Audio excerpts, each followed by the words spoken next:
Ken. Gary, welcome, mate. Thanks for having me. Welcome to another edition of the Clinically Insane, talking to the clinically insane. I think we've actually made it to 8. Have we? That's probably seven more than the viewers we actually have. But anyway. Yeah, hi to our viewer, Mick. Mick O'Shea, yeah. Shout out to Mick. Avid viewer. Back in our natural habitat. Natural habitat, absolutely. Multicoloured cushions and paraphernalia behind us. Nothing says Rugby League podcast like multicoloured cushions. Well, no, to be fair, we thought long and hard about the back of house, haven't we? Really? Well, not long or hard, but there's a fair amount of stuff of interest here at Rugby League. I don't know for the older viewer, I've got fanzines. Lots and lots of Playboy. Open Rugby. I don't know if anybody remembers Open Rugby. Rugby League? Rugby League Rugby, World? And then there was the Rugby Leaguer. No, that was a newspaper, but we got Rugby League. They merged, though, did they not? Rugby League with League Express? Was it become Rugby League? Open Rugby? Rugby League Express or Rugby League Express? Funny enough. There was a merger at some point. So I think we're down a little bit. I think it's the effect of the internet. And message boards as well. Yeah. Remember the message boards? We'd get on the virtual terrace and sling some good-natured and not so good-natured shit at one another. You were Gunga Din, weren't you? Gary, I can't confirm or deny that. You might be giving away a very big secret in the You've not been on there for a long time, have you? I haven't been on there for about 10 years. But that's my point. No one goes on a message board now. I do. Because it's... Do you? Yeah. But I'll go on the... Weird, I think there's... retro? What we got? There's the... My point is social media. RL fans. RL fans. I still go on that. I mean, the numbers on the London page have dwindled over the years, and now it's bemoan. All it does is... I sympathise. I'm one of the bemoaners. I rechristened myself on there. No, I'm trying to be positive most of the time, mate. But to be fair, it's quite difficult. But, yeah, it is. So then you've got the total TotalRL.com. OnlyFans. Is that OnlyFans? I think that's a different website. Are you on OnlyFans? No. Just occasionally I post a bit of extra money. OnlyFans is anyway. But I mean, but look at the background. We've got, people at last episode might be interested to see some of these. What are these called? Jackards? No. Jackards. Pennants. That was a festival that took my under 14s to in Brentwood, involving Elmbridge, Brentwood, Oxford and Vertu Tres, which was super. Indeed. And then we played another mob here, I don't know, some French mob. And then up here, and that was the Vertu. That was obviously some... I'll tell you this was, we played a pre-match, a curtain raiser, shall we say, when the Broncos were at Ealing. Oh, okay. One of the few innovative things they ever did there was let us do curtain raisers. Oh. And we played this French team, Comité. Well, there you go. It's a fantastic collection. Well, no, to be fair, mate. And then if you something interesting, No Pain, No Gain. Kevin Ward, very good. Oh, Freddie Fittler, Big Mal, Rothmans, you name it. I thought you were pointing at Robert Ludlam. Is there Rugby League mentioned in that? No, Bourne was a big... Oh, it still is, I believe. He's a big Rugby League fan. Yeah, Jason Bourne. Yeah. Jason Bourne, yeah. He's a big Rugby League fan. You've heard that rumour he's looking to buy into the London Broncos? No, I've heard that, yeah. Yeah. So he's doing a Ryan... What's that bloke? What the soccer is? Gosling? Ryan Reynolds? What the Wrexham? I think maybe there's a bit of a thing going around, like Hollywood stars buying into. Trying to outmaneuver each other. Perhaps, who knows? Anyway, all right. Watch this space. Anyway, how's your week been? Week's been quiet, mate. Actually, it's probably been a fortnight since we caught up. Yeah, it was actually. Yeah, so, yeah. I just had my accidents at that point, but you had. I'm back. I'm good. Life-threatening accident, I believe. Yeah, but we might want to show your scar for the benefit of. No, there is no scar. Oh, there is no scar. A bit crusty at the moment, but anyway. We don't want to see that. No crust. We don't want to see your crust. Crust-free zone. And my last couple of weeks, mate, been pretty boring. Did a quiz on a Thursday night, as you know. Of course you did, yeah. It's the highlight of my social calendar. Yeah. And it's been work. You know me. All that work and no play makes Ken a dull boy, perhaps. Very little to report on, mate, at my end. I do have a Gold Coast Seagulls jersey on those, so that is nice, actually. That is a positive. Yeah. I've got an ASCO, a t-shirt from ASOS. Wow, I would never. Those are Williams trainers, mate. No, they're Hey Dudes trainers, mate. You wouldn't understand. It's they're very fashionable. They look ridiculous. One doesn't wear socks. Yeah, but what do you not actually do you not like tie them up in a bow? I think that you could pull the thing as such. All right. But it's very comfortable, sort of like a deck shoe, mate. It's quite fashionable amongst the fashionable crowd. As I say, you wouldn't. All right. Anyway, no. Moving. That's my 2 weeks, moving on mate. rapidly. Hey dude, shoes, Gold Coast, Yeah. Seagulls jersey, and a quiz on a Thursday night. What about you? Just hanging loose, mate. Just enjoying life. Working hard, and I just don't really want to work anymore. To be fair, It's pretty fucking, 50, pretty dull lifestyle. 57. Yeah, and I want to be doing stuff. You know what I mean? Oh, That's why I'm enjoying my old carpentry on a Wednesday night. Oh, see, that's something you could doing different joints. I'm doing different joints at the moment. Yeah. Oh, yeah. That's as yours. Yeah.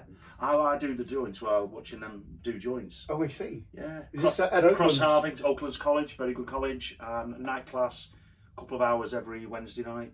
There you go. So you really enjoying it. Yeah, Try punters before? No, but I'm telling them now. But Well, there you go. Anyway, so that's all good. So we were thinking about like this cast, weren't we? And how little has happened in the last 2 weeks. Yeah, in the United Kingdom. It's indicative of British rugby league at the moment. You know, we don't want to become NRL centric simply because there's a lot going on over there, and there's lots of stories and lots of interest, and naturally because it's such a high profile sport in Australia, there's things to write about.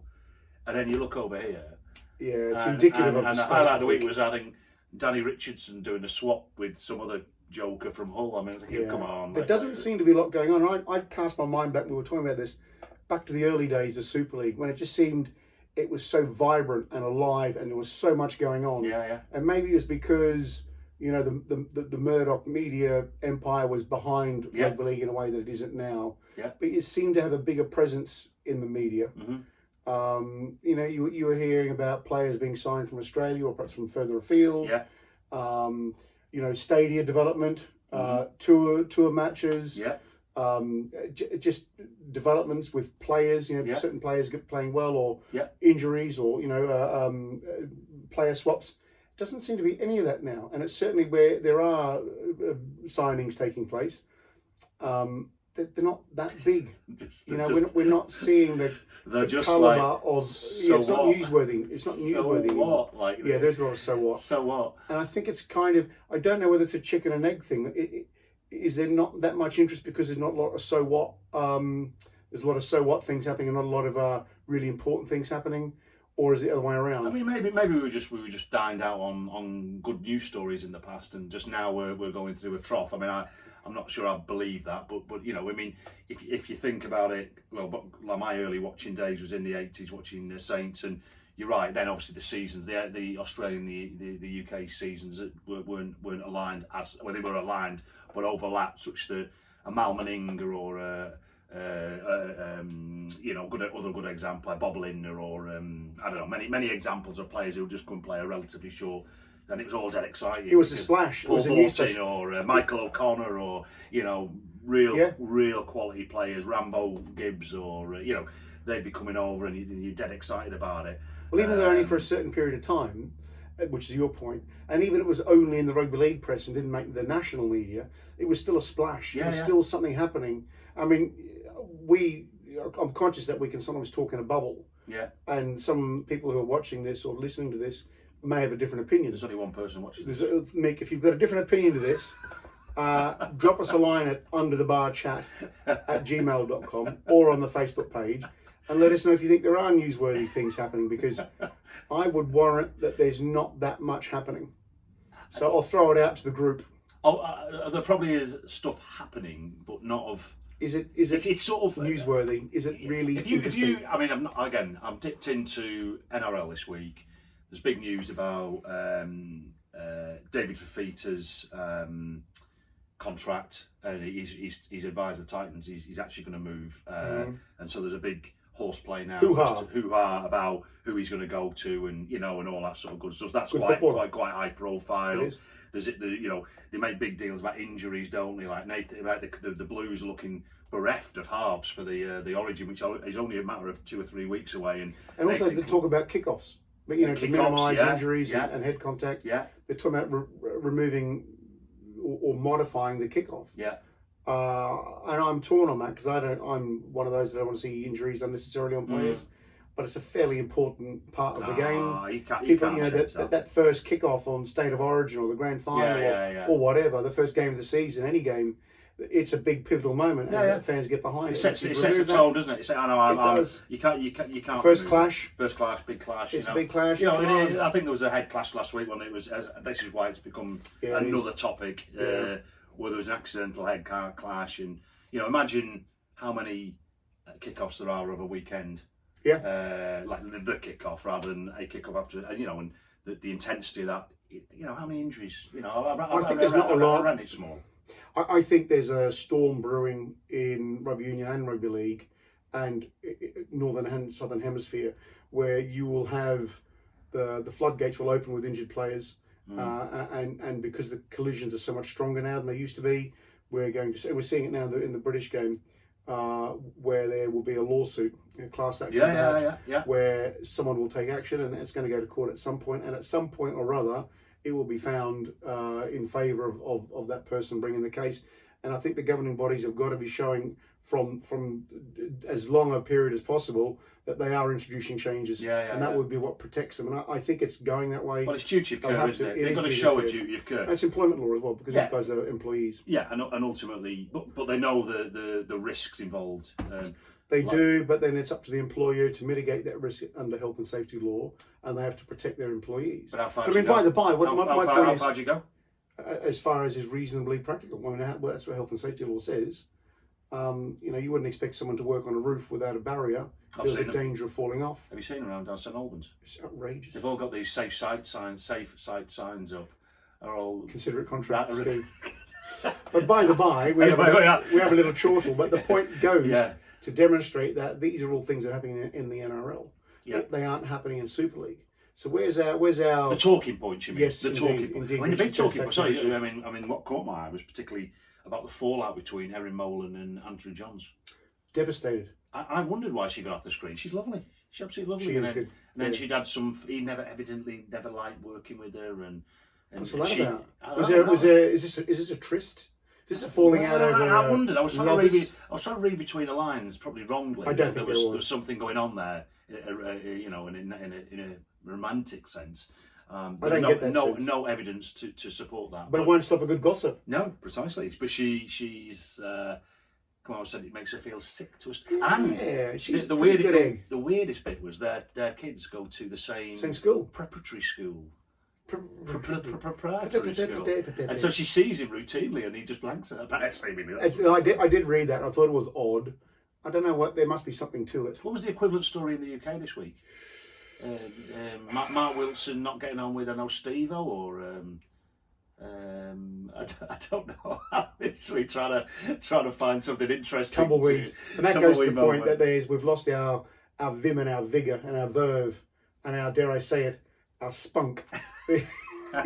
There's nothing. You're a child, or what? Indeed, I'm very childlike. Yeah, there doesn't seem to be much happening off the field, and that's.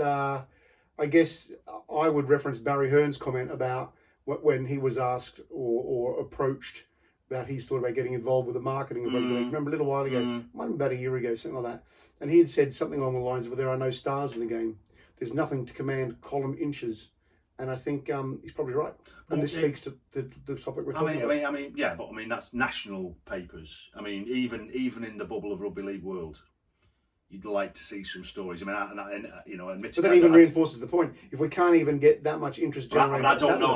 I don't get the press, so I can only read, say, Total RL, you know, which I think's League Express equivalently, that Martin Sadler, and they just seem to just hypothesise about potential, like the NRL buying. It's like, what it's a bad news week or bad news month. Let's just make some random. It's interesting, actually. The biggest story in the last 3 to 6 months that I can think of in the Northern Hemisphere is.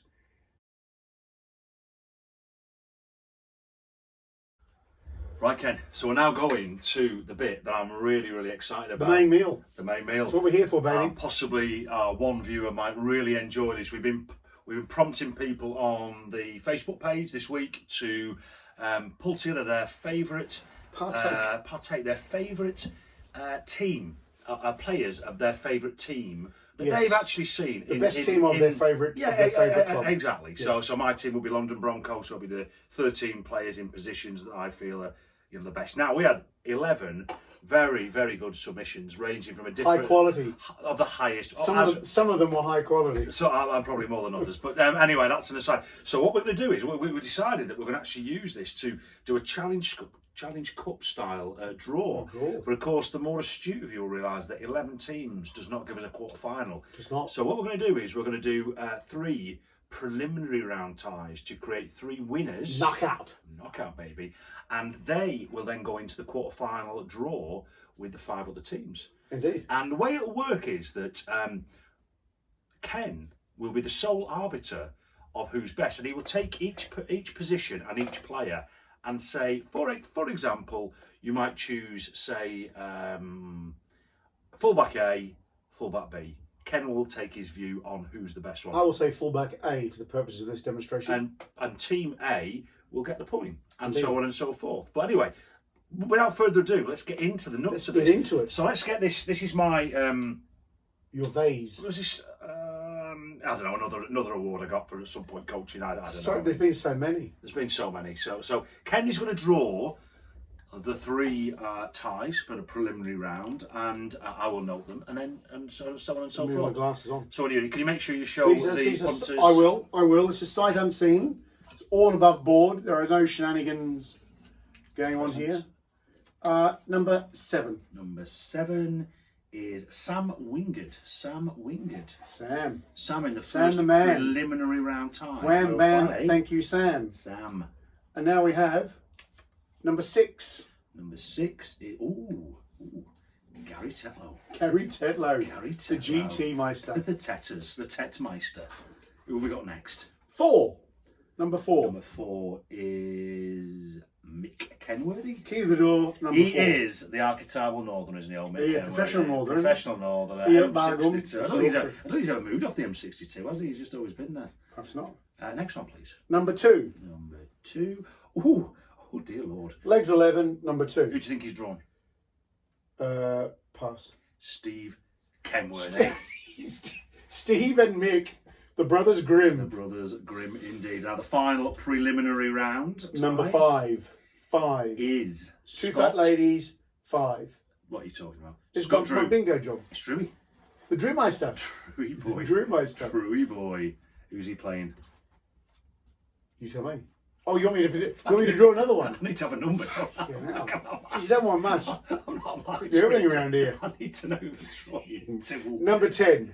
Number 10 is Ian Gatwood. Gatty. The Gatmeister. The Gats. I'm going to put these to one side. No, yeah, put those to one side, but we will continue the draw. Yes. So now we will ascertain not the to mix them up. quarterfinals. No, keep hold of it. No, keep hold of it. Okay, well, that's fine. And then what we'll do now is Sam, the winner of Sam and GT, will play. I see we're doing this now. I thought we were going to... We are real time, mate. We are real time. Going on. Yeah. 3. Number 3 is Christopher 2 Bates. little ducks.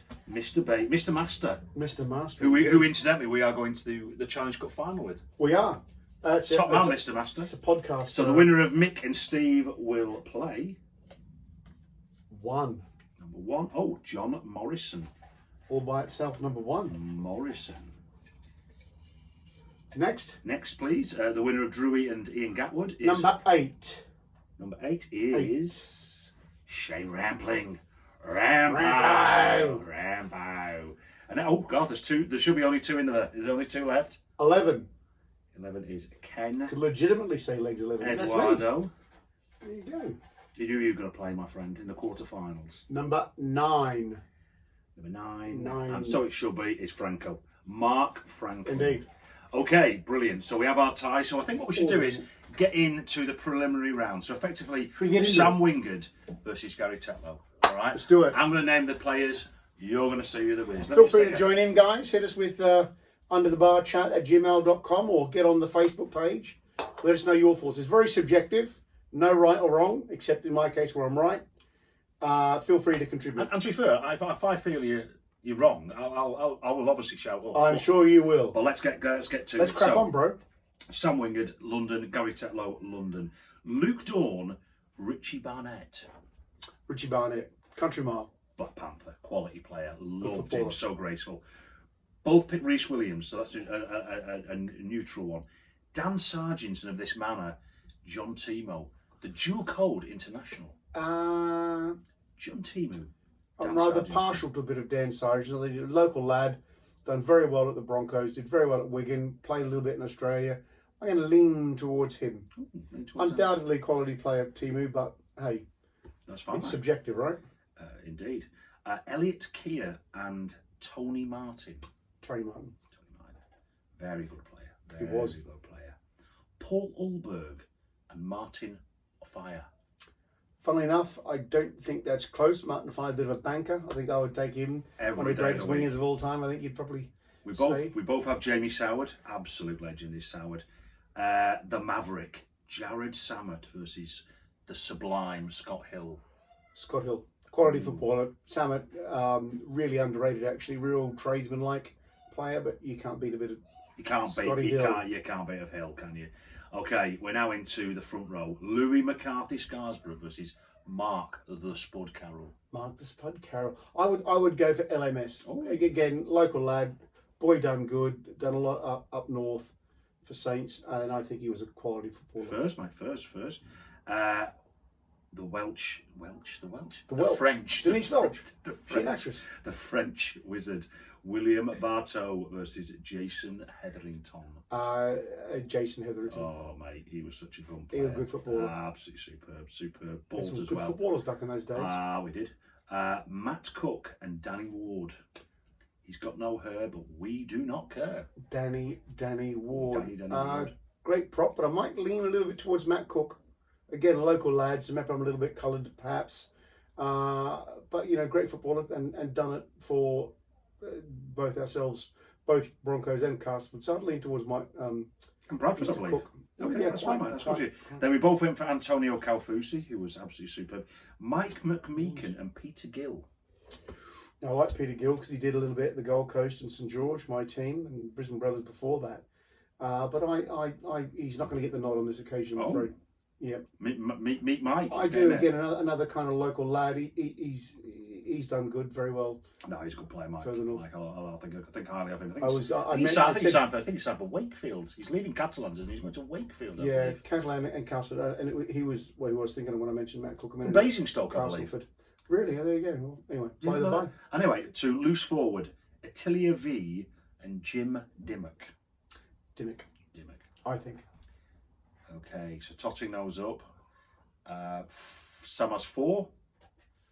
I have 6. So I have not massacred. It was a close tie, but I've knocked Sam winded. Sam, I'm sorry, my friend. I'm sorry. Any closer, it could have been 6-5. Well, it could have been. To be fair, we had three shared results. Right, now we're into the Brothers Grimm. All right. The Kenworthies, the brothers, the M62. The professional Northerners. Mavericks. The M62 Mavericks. And what makes it worse is that they're going for Oldham. Fucking hell, man. Oldham. Is it actually both teams exactly the same players? Don't tell me who does which. I'm not going to say anything, but suffice to say there are a few duplications, starting with the fullback, Martin Murphy. And Martin Murphy. So, in that case, I get to Martin Murphy. So we don't need to worry too much.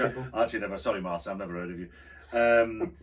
Green Vigo. Now, I've definitely heard of Green Vigo and Green Vigo. Oh, I see. So they've both gone for Green Vigo. You really pushed the boat out here, boys. I always thought Green played for Wigan, but anyway, there we go. Right, we've got a bit of a different one here. Des Foy and Chris O'Sullivan. Des Foy. Irish international. Irish international thing. He lives in Ireland now. He's tied up with Rugby League Ireland. Yeah. I believe. Good lad. Good footballer. Yeah, that's what we said. Glenn Lydiard and Charlie McAllister. Charlie, no offence, mate. I'm going with the one of the Lydiard brothers.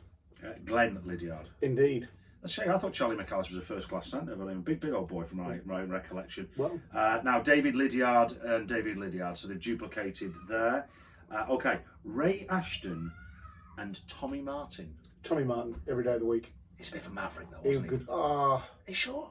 Yeah, I think we were talking before about the heyday of Super League and how things were happening all the time. He was at his prime when St Helens were at their prime, and when Super League was doing its stuff. And I just think he's reminiscent of a time, and I think he was a really good footballer in a really good football team.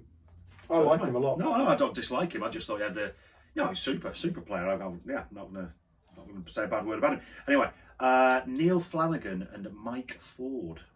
Mike Ford. Yeah, I'd go. He's done a lot after his playing career as well, hasn't he? He's Union and League. I believe he's back at Oldham now, from what I can make out. But yeah, fair play. Did his time in Fordy. The dark side. The dark side, indeed. Nothing wrong with rugby union, to be fair. Now this is a peculiar one. I'm not sure when he put this in for a laugh, but he's got a guy called Wally Lewis at prop. That might be a typo or an unfortunate cut and paste. I mean, Wally Lewis, he's definitely not. He's a big old boy, but I don't Great think he's footballer, a prop. certainly not a prop.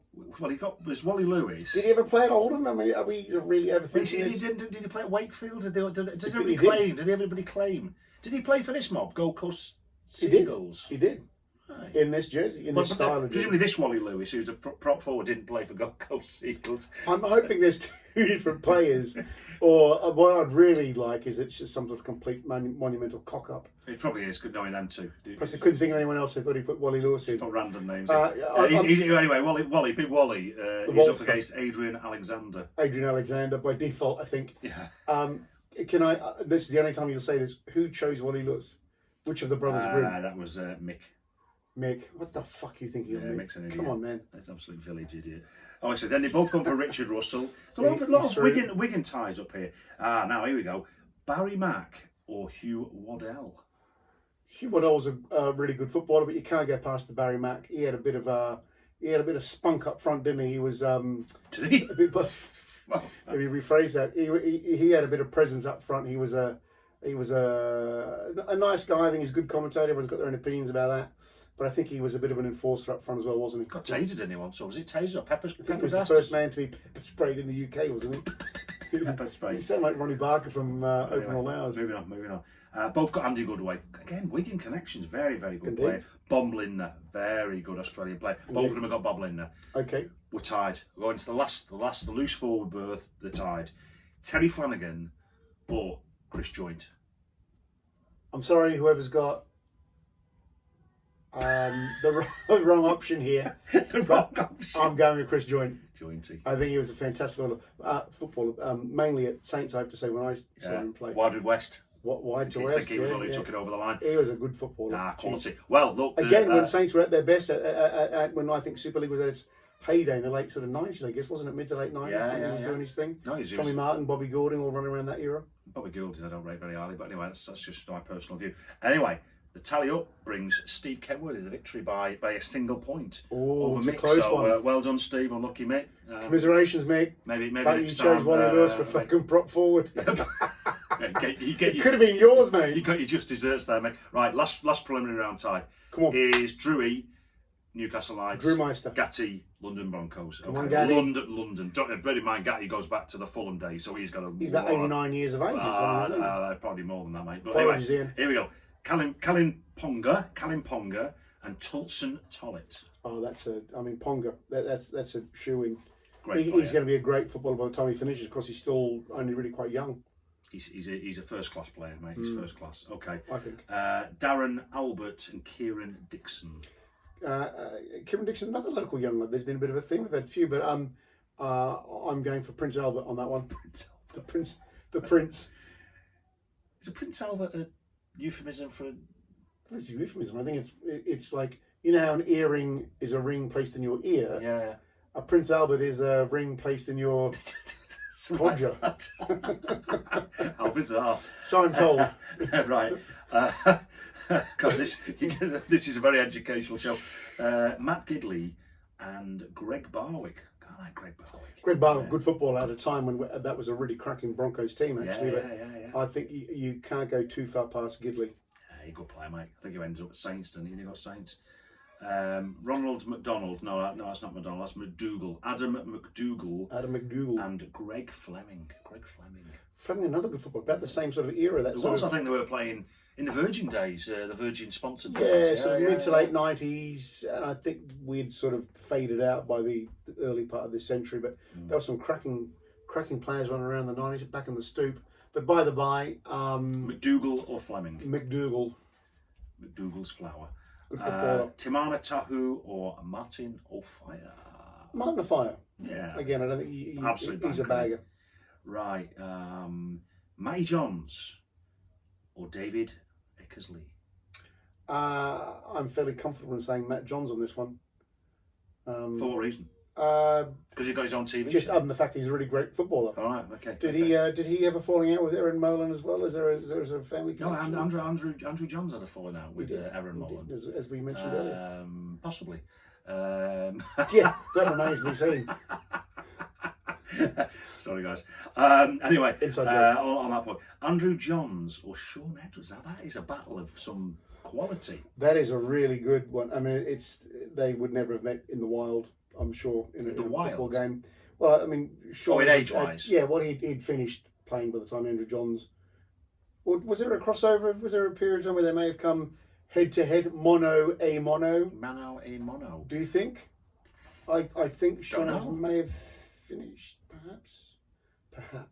I couldn't really say with any confidence. I think Sean was a fantastic footballer. He's gone on to do wonderful things post-playing days. But Andrew Johns, you cannot really go past potentially the greatest rugby league and of all time.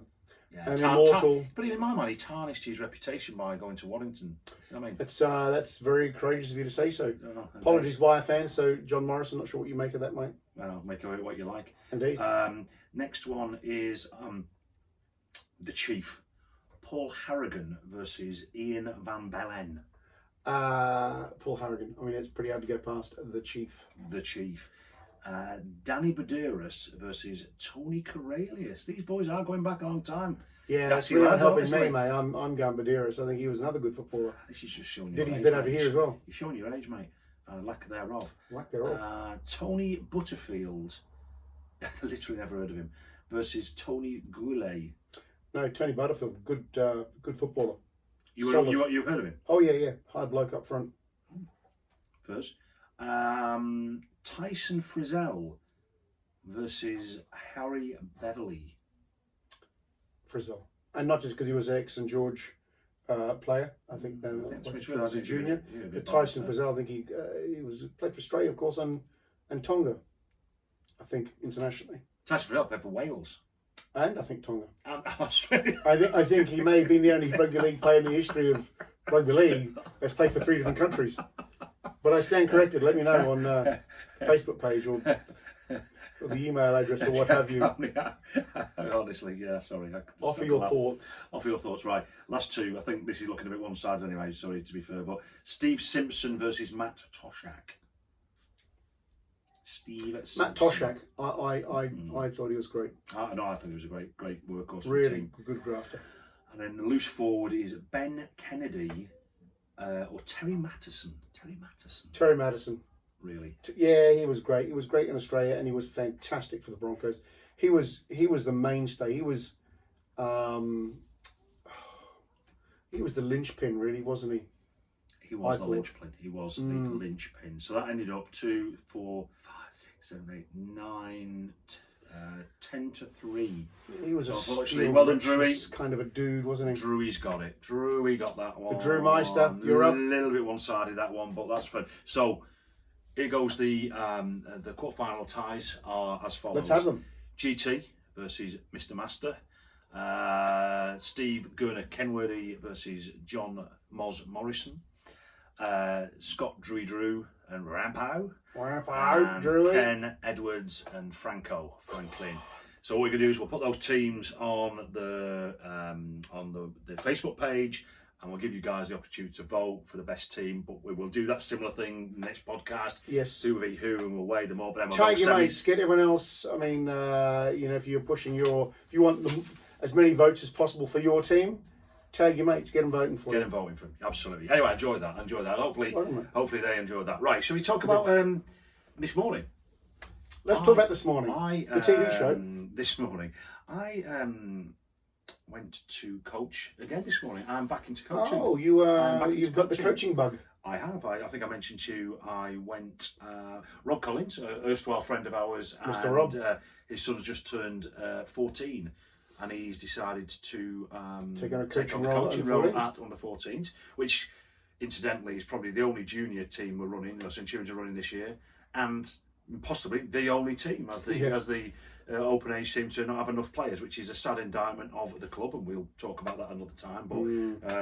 But anyway, so really have got into it. I mean, obviously, I've coached Finn from sevens to. It's in the blood, mate. If you like it, which obviously you do, because you wouldn't have done it in the first place. Absolutely love it. I love extolling the virtues of our great game, coaching kids, and I think probably one of the things where I took Finn's age group from 7 to 18. And then a year and a half where I just wasn't really bothered. I was thinking, well, obviously my son's not playing. Well, I'm not really that overly bothered about.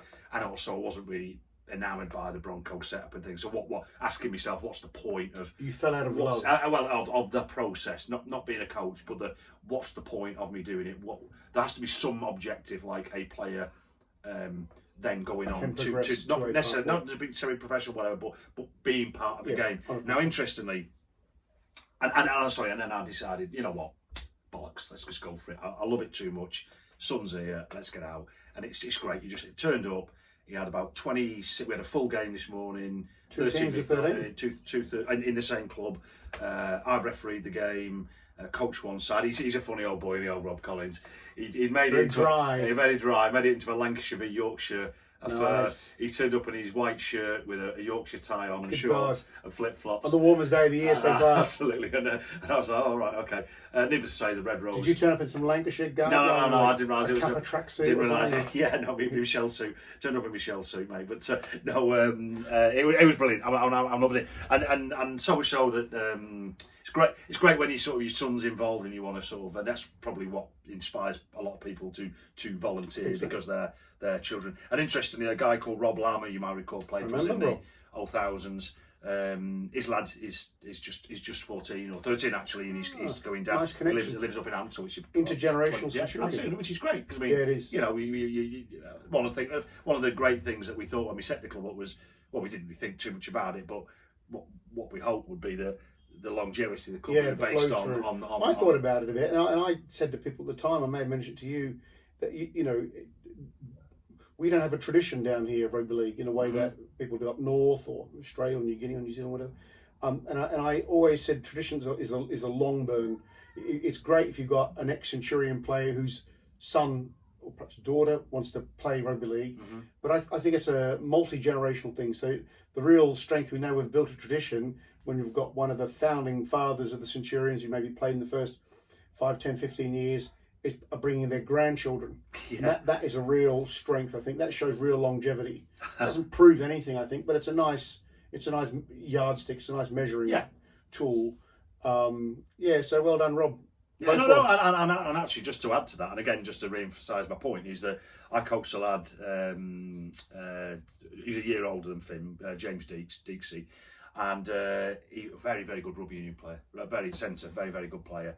But he played with a very good rugby league player. Then he went to Exeter University, and rather than go to play rugby union, he plays rugby league in the top division in the Bucks Premier League. Standout player in the first year for Exeter Uni. Second year, busted his ACL. Sadly, similar to Finn did this year. But cut long story short, he's now coming back to support Rob doing the under-14s. Oh, nice. Yeah, so a good, strong coaching team there. Perfect, yeah. All volunteers offering their time. Volunteers. And then Finn will be back from uni in a couple of weeks, and he'll be inevitably helping out as well. So nice. The point being, adds to the volunteer base, but also to a lad who thinks so highly of the club and the sport that he wants to come back. And it's a shame that we don't, and I'm going to go on the first team, but it's a shame we don't get that level of commitment. The people are there who just needs people to harness them. So it needs like a volunteer coordinator or someone to think forward and go, it's not just about getting players out on the park. It's not about getting 17 players to play a game this weekend, and I'll worry about next weekend, the week after. It's setting in place a structure, isn't it? Yeah. People don't mind joining an organisation or a structure as much as trying to start that structure organisation from scratch. There's a lot more work involved, as we know. So that Harpenden's a big rugby union club, where I live. OA's big rugby union club here. And they've got like almost a captive audience of parents usually. Yeah. And they follow their team or their son all the way through the ranks. And it seems to me that there are people there who are ready and willing and perhaps waiting to be a volunteer who perhaps wouldn't ordinarily put themselves forward. Yeah. But they need someone to kind of manage that and harness that energy. I think that's the difficulty with volunteering full stop at the moment. I know all sports, all clubs in all sports, all areas of the country, there's been a marked decline of amateur sport, hasn't there? Let's face it. There's a number of reasons for that. There could be a whole range of reasons for that. But one of those certainly is probably a lack of volunteers. And some of that might be because of overkill, compliance. Compliance is a big issue, mate. I mean, obviously these days, safeguarding, particularly around the children's game, DBS checks and safeguarding and qualification, making sure you're a qualified coach. And, But does that put people off who would otherwise be good volunteers? I think so. But maybe jumping through hoops. It's not that people have to fill in a form to get DBS accredited, but who's the safeguarder at that club? Who's the person chasing up all the DBSs and so on? Is that someone who just solely does that role? In a big organisation, it might be, but in a really small volunteer amateur club, it's probably one of only 2 or 3 people doing yet another role. Yeah. And I think that's a problem. Compliance, overkill, but also maybe it's not just coaches. I mean, it's obvious as a player, as a parent, the obvious role you might want to fall into as a manager or a coach. But something I've talked about in the past is referees. Referees, yeah, absolutely. Can't have a game without referees in all sports. Yeah. And we've always struggled for referees. I mean, sure, some of that is being worried about putting in a pressure environment, getting things wrong, suffering from abuse, which I don't think we have anywhere near the same problem as soccer, but it's a problem and probably arguably getting worse. I think that's a wider society-wide issue. People feel they can abuse authority in a way that's sad. It is sad. But I would just say to people, if you're thinking about volunteering, do it. Be it as a coach, be it as a manager, running the water on Saturday for a junior team, just a la Kadoo, washing the jerseys, or being a referee. I mean, it's very rewarding, as you've already expressed. But I think it's interesting because, I remember you saying, after the commitment you put into Centurions, certainly for both was in the early years, and we didn't really have. We didn't have the ties we have these days, children and etc. So we could put that bit of extra time, and we could stand a bit more pressure, of outside influences, a hobby which is coming more than a hobby in that respect. Yeah. And we were sort of prepared to put that time in, weren't we? Obviously now you can only do that for so long. Yeah, I think that's the point. But I think where I was going with that was you then found a niche in the sport that you love. That didn't involve that level of commitment, and you sort of found refereeing the opportunity where you could just turn up with your little bag, like little bag with your little whistle in it, and the whistly whistle, and then you turn up, and then you say hello, you do the game, you might have a pint afterwards, and then you go home. That was it, and that's perfectly appropriate for that, for that level of commitment. Perfect. Then of course, typically I would suggest that anybody other taking a role in a club would more often than not have children or some other family connection with the club, primarily children. I would have thought to take on that role. And I would often say if the child left, because as we know the pyramid of child involvement, lots and lots in the minis, and then gradually as life moves on, you get to mid-teens, women or men or drink or jobs, fast cars. I mean, studies as well. This is just the 12-year-olds, but yeah. So obviously it peters off, and then probably the volunteer base probably peters off to a greater or lesser degree.